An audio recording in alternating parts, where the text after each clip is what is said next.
તમારા શરીરમાં ગમે તે જગ્યાએ ગમે તે અંગમાં ગાંઠ બને છે તો તમે એને ટ્યુમર કહો છો અને અમે એને સંસ્કૃતમાં અર્બુદ કહીએ છીએ. તો આપણે ઓપરેશન કરવાની જરાય જરૂર નથી. આપણે શું કરવાનું છે? આપણે જવાનું છે 550 વર્ષ પૂર્વ ભાવ મિશ્રી ઋષિ પાસે. શરીરની અંદર કોઈ પણ ગાંઠ કે ટ્યુમર હોય તો એને ઓગાળવાની શક્તિ છે આ વનસ્પતિમાં.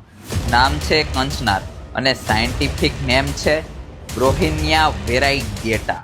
અને આને ઓળખવાની રીત છે ઊંટના પગ જેવા પાનનો આકાર. વાત કરીએ ટ્યુમર ગાંઠ ઉપર, 2007ની રિસર્ચ પ્રમાણે હિપોડ્રો પ્રોટેક્ટિવ છે. 2009માં એન્ટી કેન્સર પ્રોપર્ટી આમાં મળે છે અને 2011માં આ નાફો પ્રોટેક્ટિવિટી પણ પ્રૂફ થયું છે. આ લીવર અને કિડનીની એન્ટી કેન્સરની પ્રોપર્ટી આની અંદર છે. અને આ બધી રિસર્ચ મારે એટલે કહેવી પડે છે કે તમે આજની જનરેશન રિસર્ચ સિવાય માનવા તૈયાર નથી. આ કાંચનાર ગાંઠને ઓગાળવામાં ખૂબ મદદ કરે છે. ઓપરેશન કરવાની જરૂર નથી.